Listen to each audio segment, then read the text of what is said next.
Next ಬಂದ್ಬಿಟ್ಟು age.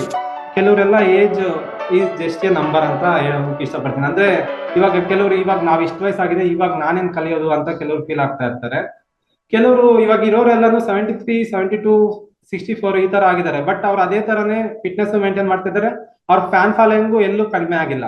For example ಇವಾಗ ಸತ್ಯವೇಲು ಸರ್ಗೆ ತಿಳ್ಕೊಳ್ಳಿ. ಸರ್ ನಿಮ್ಮ ಏಜ್ ಅಪ್ರಾಕ್ಸಿಮೇಟ್ ಎಷ್ಟಿರ್ಬೋದು ಸರ್? ನೋಡಿ 55 ಆದ್ರೂ ಲರ್ನಿಂಗ್ ಆಟಿಟ್ಯೂಡ್ ಅನ್ನೋದಿದೆ. ಅವ್ರಿಗೆ ಅಷ್ಟು ವಯಸ್ಸಾಗಿದೆ, ಇವಾಗ ಬಂದು ಕುತ್ಕೊಂಡು ಇಲ್ಲಿ ಕೇಳೋ ಅವಶ್ಯಕತೆ ಅವ್ರಿಗೆ ಏನ್ ಬೇಕಿತ್ತು? ಅವರು ನನಗೆ ಏನಾದ್ರೂ 1% ಏನಾದ್ರೂ ಗೊತ್ತಾಗುತ್ತೇನೋ, ಗೊತ್ತಿಲ್ದಿರೋದು ಏನಾದ್ರೂ ಯೂಸ್ ಆಗುತ್ತೇನೋ, ಅಲ್ಲಿ ಕಲಿಬಹುದೇನೋ ಅನ್ನೋ ಅಂತ ಇದು. ಮತ್ತೆ ಅವರು ಫಾರಿನ್ ಅಲ್ಲೆಲ್ಲ ಟ್ರಾವೆಲ್ ಮಾಡಿದ್ದಾರೆ, ನಾರ್ಮಲ್ ಪರ್ಸನ್ ಏನಲ್ಲ. ಅವ್ರು ಇಂಟರ್ನ್ಯಾಷನಲ್ ಲೆವೆಲ್ ಎಲ್ಲ ಓಡಾಡ್ಬಿಟ್ಟು ತಿಳ್ಕೊಂಡ್ ಬಂದಿದ್ದಾರೆ. ನಾಲೆಡ್ಜ್ ಅವ್ರಿಗೆ ಅಷ್ಟು ಲೆವೆಲ್ ಅಲ್ಲಿ ಇದೆ. ಬಟ್ ಅವ್ರು ಬಂದು ಕುತ್ಕೊಂಡು ನಿಧಾನಕ್ಕೆ ಇಲ್ಲಿ ಏನಾಗ್ಬೋದು, ಏನ್ ಹೇಳ್ಬೋದು, ಇವರು ಏನಾದ್ರೂ ಇರ್ಬೋದಲ್ಲ ಒಂದ್ ಮ್ಯಾಟ್ರು ಅನ್ನೋ ಇಂಟ್ರೆಸ್ಟ್ ತೋರಿಸಿದಾರಲ್ಲ. ನೀವು ಥ್ಯಾಂಕ್ಸ್ ಸರ್, ಆಕ್ಚುಲಿ ನಿಮ್ ಗ್ರೇಟ್ಫುಲ್. ನಾನು ಈ ತರ ಆಟಿಟ್ಯೂಡ್ ಇರ್ಬೇಕು. ಎಲ್ಲರೂ ಏನಾದ್ರೂ ಒಂದು ತಿಳ್ಕೊಳ್ಬೇಕು ಅನ್ನೋ ಆಟಿಟ್ಯೂಡ್ ಇರ್ತಲ್ಲ. ಈ ಆಟಿಟ್ಯೂಡ್ ಬಂದಾಗ ಏಜ್ ಅನ್ನೋ ಜಸ್ಟ್ ಮ್ಯಾಟ್ರೆ. ಇವ್ರು ಅಂದ್ಕೊಂಡ್ರೆ ಇವಾಗ ನೆಕ್ಸ್ಟ್ ಒಂದು 3 to 5 years ಅಲ್ಲೇ ಅವ್ರ ಕಂಪ್ನಿ ಟರ್ನ್ ಓವರ್ನ ಡಬಲ್ ಮಾಡ್ಬೋದು. ಅದ್ ಯಾವ ತರ ಮಾಡ್ಬೋದು ಅನ್ನೋ ಸಿಸ್ಟಮ್ ನಮ್ಮ ಹತ್ರ ಇದೆ. ಜಸ್ಟ್ ಆ ಪ್ರೋಸೆಸ್ ನ ಫಾಲೋ ಮಾಡ್ಬೇಕಾಗತ್ತೆ. ನೋಡ್ತಾ ಇರ್ಬೇಕು, ರಿಸಲ್ಟ್ಸ್ ನೋಡ್ತಾ ಇರ್ಬೇಕು. ಬಟ್ ಕನ್ಸಿಸ್ಟೆಂಟ್ ಇರ್ಬೇಕು. ಇಲ್ಲಿ ಕನ್ಸಿಸ್ಟೆಂಟ್ ಅನ್ನೋದು జాస్తి ఇంపార్టెంట్ ಆಗಿದೆ.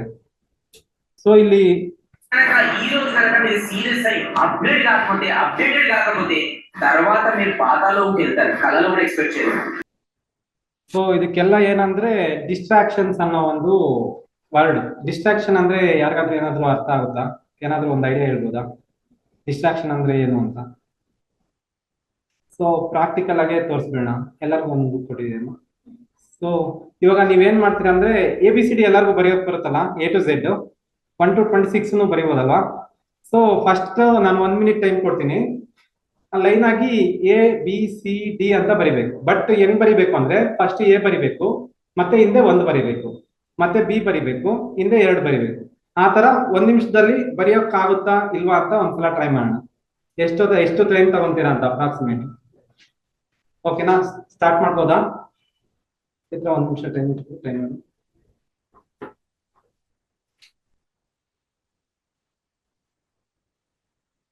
ಯಾವ ತರ ಬರಿಬೇಕು ಗೊತ್ತಾಯ್ತಲ್ವಾ?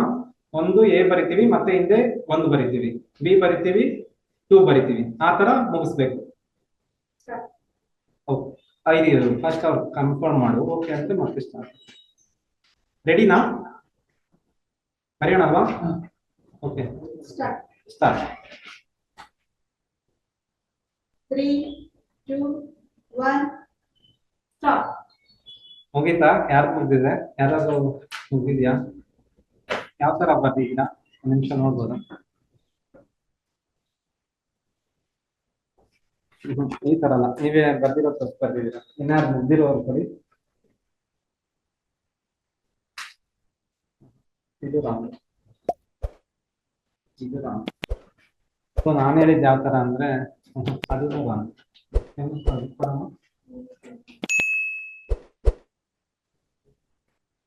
ಸೊ ಇಲ್ಲಿ ಬರೀತೀರಾ,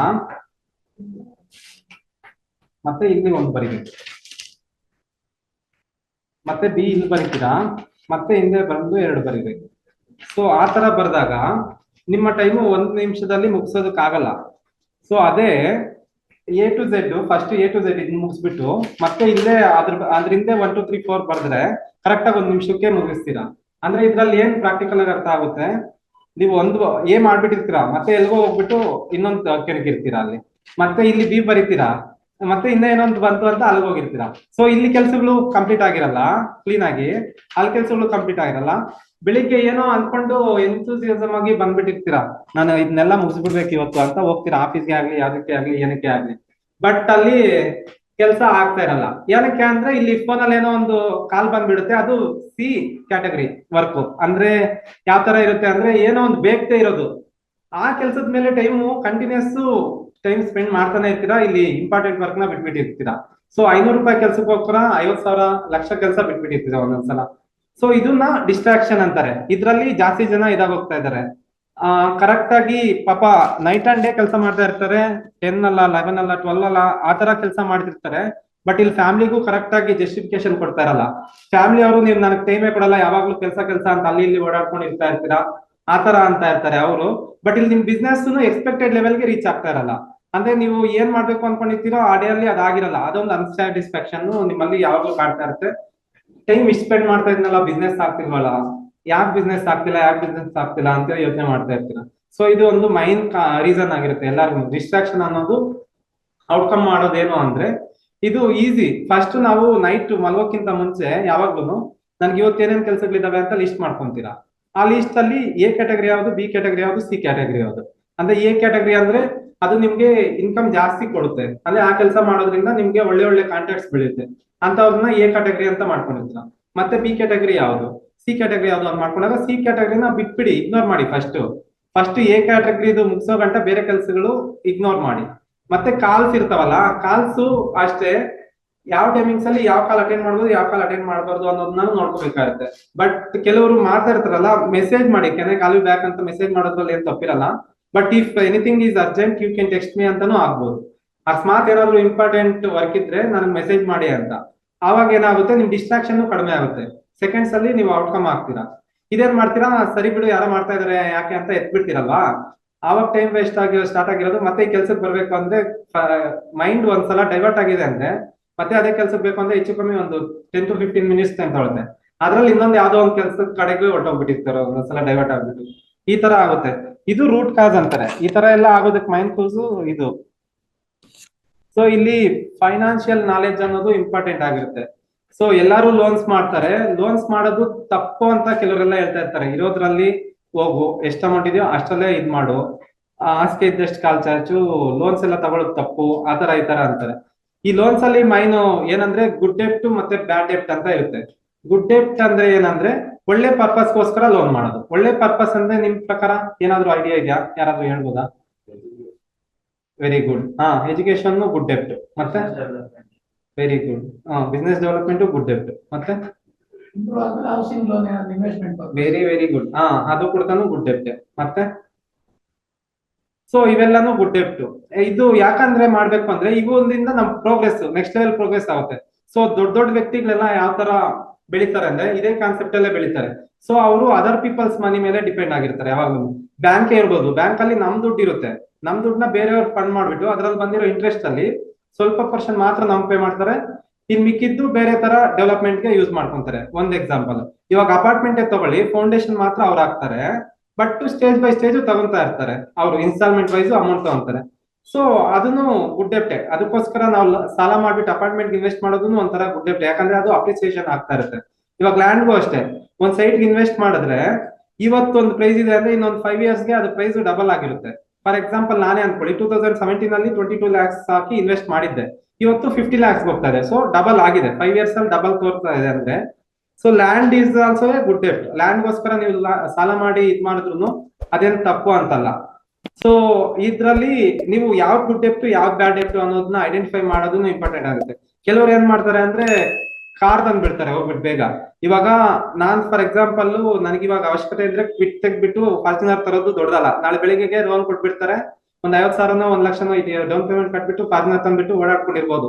ಬಟ್ ಅದು ಬ್ಯಾಡ್ ಡೆಪ್ಟ್, ಯಾಕಂದ್ರೆ ಅದು ಡಿಪ್ರಿಸಿಯೇಷನ್ ಡೌನ್ ಆಗ್ತಾ ಇರುತ್ತೆ.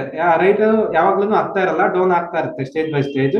ಮತ್ತೆ ಅದು ಅವಶ್ಯಕತೆನೂ ಇರಲ್ಲ, ಎಕ್ಸ್ಟ್ರಾ ಬರ್ಡನ್ ನಮ್ಗೆ EMI ಗಳು ಕಟ್ಬೇಕು, ಆ ಕಟ್ಬೇಕು, ಇದ್ ಕಟ್ಬೇಕು, ಆ ತರ ಎಲ್ಲ ಇರುತ್ತೆ. ಇದು ಬ್ಯಾಡ್ ಡೆಪ್ಟ್ ಅಂತಾರೆ.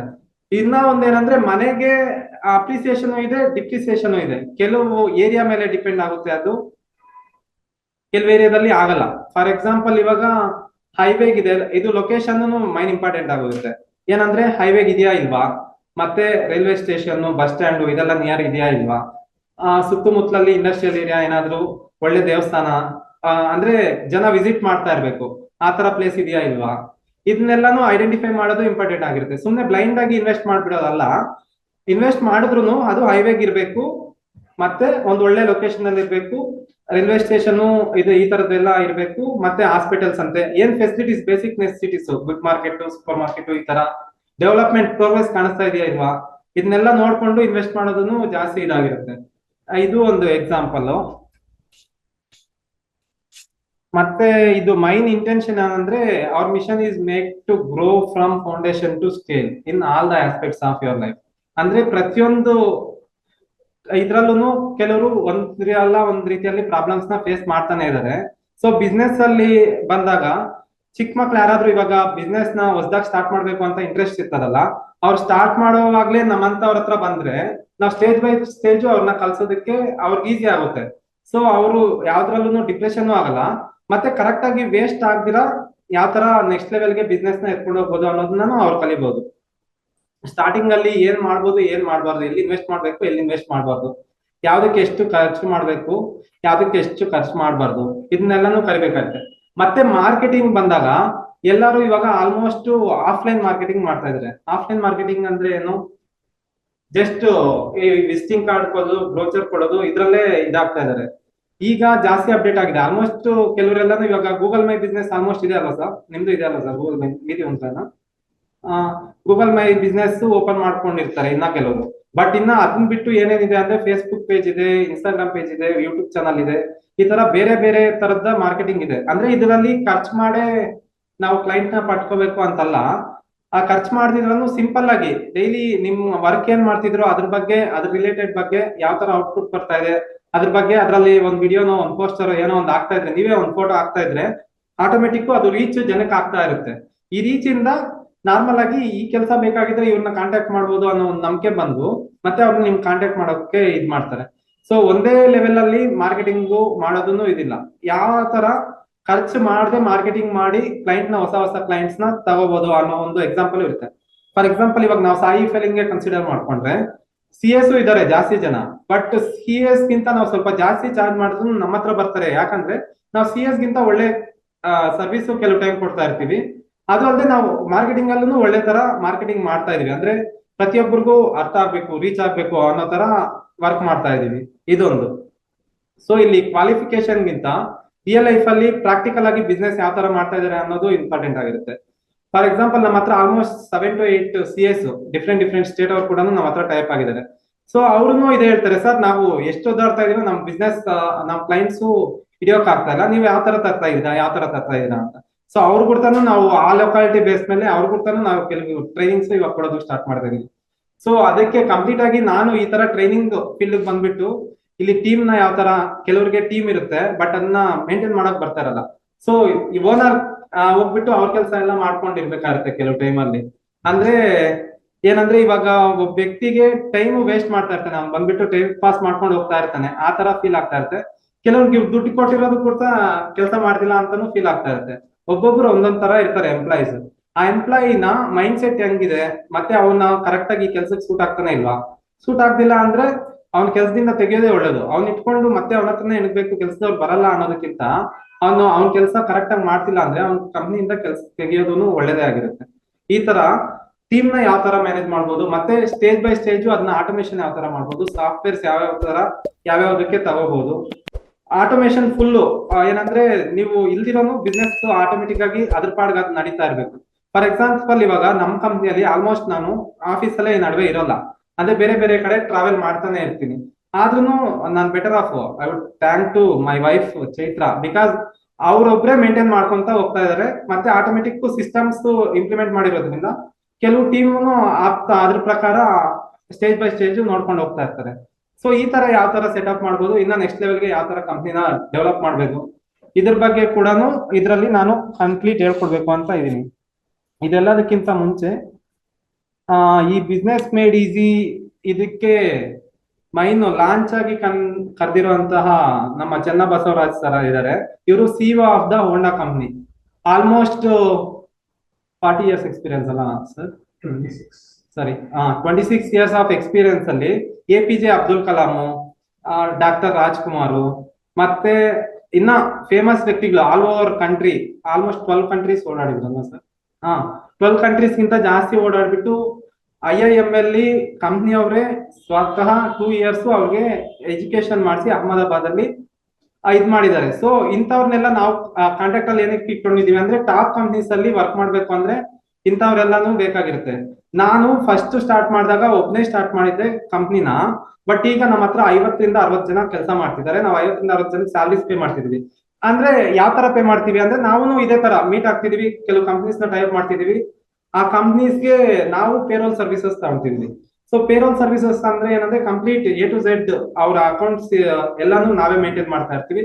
ಅವ್ರ ಸ್ಯಾಲರೀಸ್ ಕೂಡ ನಾವೇ ಡಿಸ್ಕಸ್ ಮಾಡ್ತಾ ಇರ್ತೀವಿ.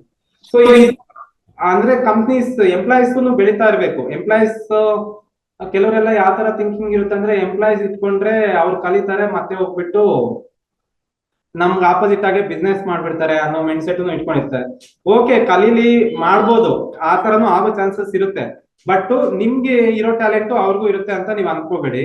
ಬಟ್ ನಿಮ್ಮಲ್ಲಿ ಟ್ಯಾಲೆಂಟ್, ನಿಮ್ಮಲ್ಲಿ ನಾಲೆಜ್ ಅನ್ನೋದು ಇಂಪ್ರೂವ್ ಮಾಡ್ಕೊಂತ ಇದ್ರೆ ಡೇ ಬೈ ಡೇ ಅವ್ರ ಎಷ್ಟೇ ಕಾಂಪಿಟೇಷನ್ ಆಗಿ ಇದಾದ್ರೂ ಅದು ರೇರ್ ಕೇಸಸ್ ಆಗ್ತವೆ. ಆದ್ರೂ ಅವ್ರೇನ್ ಮಾಡಕ್ ಆಗಲ್ಲ, ಅಂದ್ರೆ ಅವ್ರು ನಿಮ್ ಲೆವೆಲ್ಗೆ ರೀಚ್ ಆಗೋದಕ್ಕಾಗಲ್ಲ, ಮತ್ತೆ ಫಾಲ್ ಡೌನ್ ಆಗ್ಬಿಡ್ತಾರೆ. ಯಾಕಂದ್ರೆ ಪ್ರತಿಯೊಬ್ಬರಿಗೂ ಎಕ್ಸ್ಪೀರಿಯನ್ಸ್ ಇರಲ್ಲ. ಮತ್ತೆ ಇನ್ನ ಕೆಲವರು ಏನ್ ಮಾಡ್ತಾ ಇರ್ತಾರೆ ಅಂದ್ರೆ, ಬಿಸ್ನೆಸ್ ಲಾಸ್ ಅಲ್ಲಿ ಹೋಗ್ತಾ ಇರುತ್ತೆ, ಆದ್ರೂ ಕ್ಲೋಸ್ ಮಾಡೋದಕ್ಕೆ ಹಿಂದೆ ಮುಂದೆ ನೋಡ್ತಾ ಇರ್ತಾರೆ. ಏನಂದ್ರೆ ಇನ್ನ ಟ್ರೈ ಮಾಡ್ಬೋದೇನೋ, ಇಲ್ಲ ಅವಮಾನ ಆಗುತ್ತೇನೋ, ಬಿಸ್ನೆಸ್ ಕ್ಲೋಸ್ ಮಾಡೋದ್ರಲ್ಲಿ ಅವಮಾನ ಆಗುತ್ತೇನೋ ಅನ್ನೋ ತರನು ಫೀಲ್ ಆಗ್ತಾ ಇರ್ತಾರೆ. ಬಿಸ್ನೆಸ್ ಕ್ಲೋಸ್ ಮಾಡ್ಬೇಕಾ, ಪ್ರಾಫಿಟ್ ಅಲ್ಲಿ ಹೋಗ್ತಾ ಇದೆಯಾ, ಇಲ್ಲ ನಮ್ದೇನಾದ್ರೂ ತಪ್ಪಿದ್ಯಾ ಅಂತ ಅನಲೈಸ್ ಮಾಡ್ತೀವಿ ನಾವು ಫಸ್ಟ್. ಇದು ಅವಶ್ಯಕತೆ ಇಲ್ಲ, ಇದು ಲಾಸ್ ಇದೆ, ಫ್ಯೂಚರ್ ಅಲ್ಲೂ ಇದನ್ನ ಲಾಸ್ ಹೋಗುತ್ತೆ ಅಂದ್ರೆ ಅದನ್ನ ಕ್ಲೋಸ್ ಮಾಡೋದೇ ಒಳ್ಳೇದು. ಸೊ ಆಡಿಷನ್ ಕೊಡ್ತಾ ನಮ್ಮಂತವ್ರು ಕೊಡ್ತಾರೆ, ನಮ್ಮ ಹತ್ರ ಇನ್ನ ಎಕ್ಸ್ಪರ್ಟ್ಸ್ ಇದಾರೆ ಬೇಕಾದ್ರೆ. ಸೊ ಇದನ್ನೆಲ್ಲಾನು ಆಸ್ಪೆಕ್ಟ್ ಆಗಿ ತಗೋಬಹುದು. ಇದೆಲ್ಲ ಒಂದೇ ಒಂದು ಉದ್ದೇಶದಿಂದಾನೇ ನಾವ್ ಇವಾಗ ಬಿಸ್ನೆಸ್ ಮೇಡ್ ಈಸಿ ಅಂತ ಕಾನ್ಸೆಪ್ಟ್ ತಂದಿದ್ವಿ.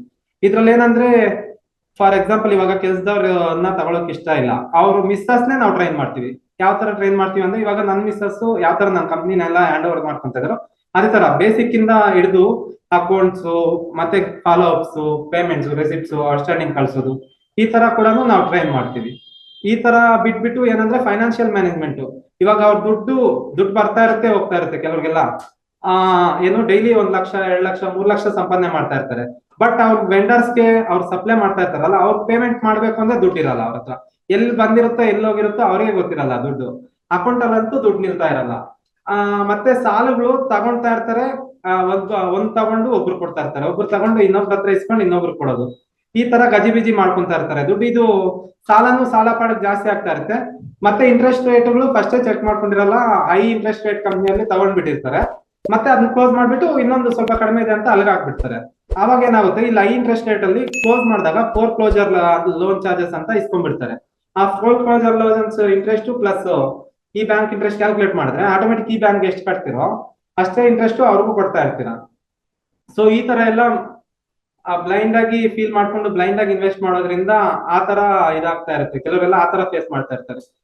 ಇಬ್ರು ಅಷ್ಟೇ, ಇವಾಗ ಬ್ಯಾಂಕ್ ಅಲ್ಲಿ loan interest, outside loan institute finance ಅಲ್ಲಿ ಇಂಟ್ರೆಸ್ಟ್ ಡಿಫ್ರೆನ್ಸ್ ಇರುತ್ತೆ. ಫಾರ್ ಎಕ್ಸಾಂಪಲ್ ಇವಾಗ ಗೋಲ್ಡ್ ಲೋನೇ ಅನ್ಕೊಳ್ಳಿ, ಮಣಿಪುರಮ್ ಇದ್ರಲ್ಲೆಲ್ಲಾನು ಕೆಲವು ಟೈಮ್ ಇಟ್ಟಿರ್ತಾರೆ. So short period of time ಆದ್ರೆ ಓಕೆ, ಅದೇ ಲಾಂಗ್ ಪೀರಿಯಡ್ ಆಫ್ ಟೈಮ್ ಅಲ್ಲ ಆದ್ರೆ ನೀವು ಅಲ್ಲಿ ಅಮೌಂಟ್ ಜಾಸ್ತಿ ಬರುತ್ತೆ ಅಂತ ಹೋಗಿ ಇಟ್ಬಿಟ್ಟಿರ್ತೀರಾ. ಬಟ್ ಲಾಂಗ್ ಟರ್ಮ್ ಅಲ್ಲಿ ನೋಡಿದ್ರೆ ಕ್ಯಾಲ್ಕುಲೇಷನ್ ತಗೊಂಡ್ರೆ into 3x 4x margin finance ಅವರು ಜಾಸ್ತಿ ತಗೊಂತಾ ಇರ್ತಾರೆ. ಸೊ ಇದನ್ನೆಲ್ಲ ಈಸಿ ಕ್ಯಾಲ್ಕುಲೇಷನ್ಸ್, ಬಟ್ ರಿಲೈಸ್ ಆಗೋದು ಜಾಸ್ತಿ ಇಂಪಾರ್ಟೆಂಟ್. ಫಾರ್ ಎಕ್ಸಾಂಪಲ್ ನಾನು ಅದೇ ತರ ಫೇಸ್ ಮಾಡಿದ್ದೀನಿ, ಯಾಕಂದ್ರೆ ಇವೆಲ್ಲ ನಾನು ಫೇಸ್ ಮಾಡ್ಕೊಂಡ್ ಬಂದಿರೋದೆ. ನನಗೂ ಯಾರೋ ಒಬ್ರು ವ್ಯಕ್ತಿ ಇದೇ ತರ ಹೇಳ್ಬಿಟ್ಟು, ಸರ್ ನನಗೆ ಪರಿಚಯ ಇದ್ದಾರೆ ಮ್ಯಾನೇಜರ್, ಹೇಳ್ತೀನಿ ಬನ್ನಿ ಸರ್ ಟ್ರಾನ್ಸ್ಫರ್ ಮಾಡ್ಕೊಳ್ಳಿ ಅಂತಂದು. ಸೊ ಟ್ರಾನ್ಸ್ಫರ್ ಮಾಡ್ಕೊಳ್ಳೋದ್ರಲ್ಲಿ ನಾನು ಕ್ಲೀನ್ ಆಗಿ ಕ್ಯಾಲ್ಕುಲೇಟ್ ಮಾಡಿ ನೋಡಿದ್ರೆ ಅದ್ರಲ್ಲಿ ಜಾಸ್ತಿ ಡಿಫ್ರೆನ್ಸ್ ಇದೆ. ನಾನು 1 ಮಂತ್ ಅಡ್ಜಸ್ಟ್ಮೆಂಟ್ಗೆ ಅಂತ ಇಟ್ಟಿದ್ದೆ, ಬಟ್ ಅದು ಕ್ಯಾಲ್ಕುಲೇಟ್ ಮಾಡಕ್ ಹೋದಾಗ ಅದು ಜಾಸ್ತಿ ಆಗ್ಬಿಟ್ಟಿದೆ. ಮತ್ತೆ ಬ್ಯಾಂಕ್ ಅಲ್ಲಿ ಅಂದ್ರೆ ನೀವು ಸೇಫ್ಟಿ ಲಾಕರ್ ಅಲ್ಲಿ ಇವಾಗ ಹೆಂಗ್ ಇಟ್ಟಿರ್ತೀರೋ ಆ ತರ ನಮ್ಮ ಗೋಲ್ಡ್ ಅಲ್ಲಿ ಸೇಫ್ಟಿ ಆಗಿ ಇರುತ್ತೆ, ಅದಕ್ಕೂ ನಾವು ತಲೆ ಕೆಡಿಸ್ಕೊಳ್ಳೋ ಅವಶ್ಯಕತೆ ಇಲ್ಲ. ಸೊ ಇದು ಒಂದು ಪಾಠ. ಈ ತರ ಸ್ಟೆಪ್ ಬೈ ಸ್ಟೆಪ್ ಅವ್ರ ಪರಿಸ್ಥಿತಿ ಬಗ್ಗೆ ಯಾವ ಮೈಂಡ್ ಸೆಟ್ ಅಲ್ಲಿ ಇದಾರೆ, ಯಾವ ಪರಿಸ್ಥಿತಿಯಲ್ಲಿ ಇದಾರೆ ಅಂತ ಮತ್ತೆ ಅವ್ರಿಗೆ ಅನಲೈಸ್ ಮಾಡ್ಕೊಂತ ಸ್ಟೇಜ್ ಬೈ ಸ್ಟೇಜ್ ಮೇಲೆ ಕೆತ್ಕೊಂಡು ಹೋಗ್ಬೇಕು ಅನ್ನೋ ಒಂದೇ ಒಂದು ಉದ್ದೇಶದಿಂದಾನೇ ಇದು MBE ಪ್ರೋಗ್ರಾಮ್ ನ ಕಂಡಕ್ಟ್ ಮಾಡ್ತಾ ಇರೋದು. ಸೊ ಇದು ಈಗ್ಲೂ ಇನ್ನ ಜಾಸ್ತಿ ಇದೆ, ಒಂದೇ ದಿನದಲ್ಲಿ ಹೇಳ್ಬಿಟ್ರೆ ಎಲ್ಲರಿಗೂ ಬೋರ್ನು ಆಗುತ್ತೆ. ಸೊ ಇದನ್ನ ಕೋರ್ಸ್ ತರ ಡಿಸೈನ್ ಮಾಡಿದೀವಿ. ಇದು ಫ್ರೀ ಸೆಷನ್, ಯಾರೆಲ್ಲ ಅಟೆಂಡ್ ಮಾಡಿದ್ರು ಮತ್ತೆ ನಮ್ಮ ಫ್ರೆಂಡ್ಸ್ ಎಲ್ಲ ಅಟೆಂಡ್ ಮಾಡಿದ್ರು. 1 ಮಂತ್ ಡೈಲಿ 1 ಅವರ್ ಆನ್ಲೈನ್ ಅಲ್ಲಿ ಇರುತ್ತೆ. ಆಫ್ಲೈನ್ ಅಲ್ಲಿ ಯಾರಾದ್ರೂ ಬರ್ತೀವಿ ಅಂತ ಫಸ್ಟೇ ಕನ್ಫರ್ಮ್ ಮಾಡಿದ್ರೆ ಆಫ್ಲೈನ್ ಬೇಕಾದ್ರೂ ನಾವು ಕಂಡಕ್ಟ್ ಮಾಡ್ತೀವಿ.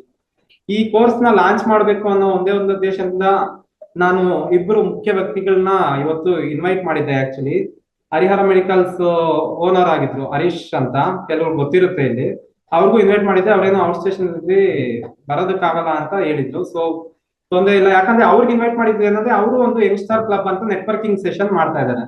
ಅದ್ರಲ್ಲಿ ಏನಾಗುತ್ತೆ ಅಂದ್ರೆ ಈ ತಿಂಗಳು ಈ ಲೊಕ್ಯಾಲಿಟಿಯಲ್ಲಿ ಏನಾದ್ರು ಕೆಲಸಗಳು ಬೇಕಾದ್ರೆ ಹುಡುಗರು ಅವ್ರ ಜೊತೆ ಸೇರ್ಕೊಳ್ತಾ ಇದ್ದಾರೆ. ಸೊ ಇದ್ರಲ್ಲಿ ಬೆನಿಫಿಟ್ ಏನಾಗುತ್ತೆ ಅಂದ್ರೆ ಒಬ್ಬೊಬ್ರು ಡಿಫ್ರೆಂಟ್ ಕೆಲಸ ಮಾಡ್ತಾ ಇರ್ತಾರೆ. ಇವಾಗ ಅಂಬರೀಶ್ ಅವ್ರು ಬಂದ್ಬಿಟ್ಟು ಕಾಂಟ್ರಾಕ್ಟರ್ ರಿಲೇಟೆಡ್ ಬಿಸ್ನೆಸ್, ಇವ್ರು ಬಂದ್ಬಿಟ್ಟು ಪಾರ್ಟ್ ಮೇಕಿಂಗ್ ಅಲ್ವಾ ಸರ್ ನಿಮ್ದು, ರೈನ್ಬೋ ಸೆರಾಮಿಕ್ಸ್ ಆ ತರ. ಮತ್ತೆ ಇವ್ರು ಬಂದ್ಬಿಟ್ಟು ರಿಯಲ್ ಎಸ್ಟೇಟ್ ಅಲ್ಲಿ ಇದ್ದಾರೆ, ಲ್ಯಾಂಡ್ ಡೆವಲಪ್ಮೆಂಟ್. ಇವ್ರು ಇವಾಗ ನಾನ್ ಕರಿತಿದ್ದಂಗೆ ಯಾಕೆ ಬಂದ್ರು ಅಂದ್ರೆ ಸೊ ಕೆಲವ್ರನ್ನ ಮೀಟ್ ಆದಾಗ ಅವ್ರ ಬಿಸ್ನೆಸ್ ನ ಅವ್ರು ಎಕ್ಸ್ಚೇಂಜ್ ಮಾಡ್ಕೋಬಹುದು. ನಾನು ಈ ತರ ಬಿಸ್ನೆಸ್ ಮಾಡ್ತಾ ಇದೀನಿ, ನೀನ್ ಈ ತರ ಬಿಸ್ನೆಸ್ ಮಾಡ್ತಾ ಇದೀನಿ. ಸೊ ಒಂದಲ್ಲ ಒಂದ್ ಟೈಮಲ್ಲಿ ಒಂದ್ ನಂಬರ್ ಇದ್ರೆ ಯಾವ್ದೋ ಒಂದ್ ಪರ್ಪಸ್ ಅಲ್ಲಿ ಅವ್ರಿಗೆ ಕೆಲಸ ಬೇಕಾಗಿರುತ್ತೆ, ಆ ಟೈಮಲ್ಲಿ ಅವ್ರಿಗೆ ಫೋನ್ ಮಾಡಿದ್ರೆ ಕೆಲಸ ಆಗುತ್ತಲ್ವಾ. ಆ ತರ ನೆಟ್ವರ್ಕಿಂಗ್ ಸೆಷನ್ ಆಗುತ್ತೆ. ಸೊ ಇಂಥದ್ರಲ್ಲಿ ಇನ್ವಾಲ್ವ್ ಆಗೋದನ್ನು ಜಾಸ್ತಿ ತುಂಬಾ ಇಂಪಾರ್ಟೆಂಟ್ ಆಗಿರುತ್ತೆ. ಇದು ಒಂದು. ಸೊ ಇದೆಲ್ಲ ಕಾನ್ಸೆಪ್ಟ್ ಇಟ್ಕೊಂಡು ಈ ಬಿಸ್ನೆಸ್ ಮೇಡ್ ಈಸಿ ಅನ್ನೋ ಕಾನ್ಸೆಪ್ಟ್ ನ ತಂದಿದೀವಿ.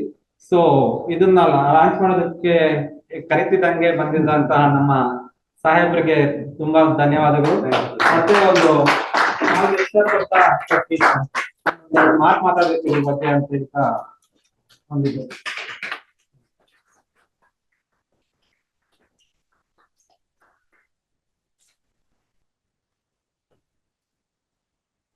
ಫಸ್ಟ್ ಒಂದೆರಡು ಮಾತು ಏನ ಅನ್ಸ್ತು, ಯಾವ ತರ ಇದು ಮಾಡ್ಬೋದು.